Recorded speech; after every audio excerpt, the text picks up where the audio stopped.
ఇవాళ అతను ఆనాడు ఏదైతే చెప్పాడో అది చేస్తున్నాడు. ఓ రకంగా చెప్పాలంటే అస్సాంకి యోగి అతను అరాచకాలను కంట్రోల్ చేస్తున్నాడు. ఎట్లా ఉంటదంటే పాత బస్తీలో మీరు బతకగలుగుతారా? కష్టం. 100 మంది ముస్లింల మధ్యన 10 మంది హిందువులు బతకలేరు. చాలా కష్టం. 100 మంది 1000 మంది హిందువుల మధ్యన ఒక ముస్లిం కుటుంబం దర్జాగా బతకగలుగుతుంది. అది ఈ దేశంలో పరిస్థితి. ముస్లింలు ఆలోచించుకోవాల్సిన పరిస్థితి.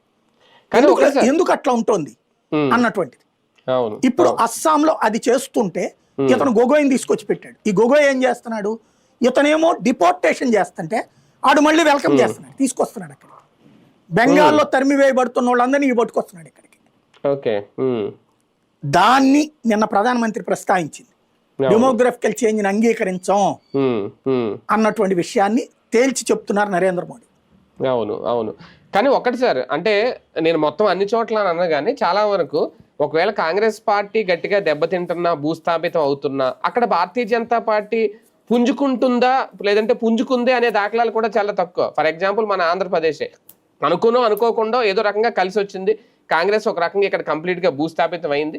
కానీ ఇక్కడ ఆశించిన స్థాయిలో భారతీయ జనతా పార్టీ పుంజుకున్నట్టయితే, అంటే సింగిల్గా నేను అనేది ఎక్కడ కనిపించలేదు. ఆ పరిస్థితి ఎందుకు అంటే మీకు రాజకీయ పరమైనటువంటి డిఫరెన్స్ ఉంటుంది. బీజేపీ తను రాజకీయ ప్రయోజనాల కోసం చేయట్లేదు, ఇది దేశం అన్నటువంటి కోణంలో చేస్తుంది. కాంగ్రెస్ పార్టీని సమాధి చేసినటువంటి ప్లేసెస్ ఉన్నాయి. అవును, ఇప్పుడు మధ్యప్రదేశ్, రాజస్థాన్, ఛత్తీస్గఢ్. మధ్యప్రదేశ్లో, ఛత్తీస్గఢ్లో బీజేపీ వర్సెస్ కాంగ్రెసే. కాంగ్రెస్ తన ఉనికిని బీజేపీ వల్ల నష్టపోవాలి, ప్రాంతీయ పార్టీల వల్ల నష్టపోయింది.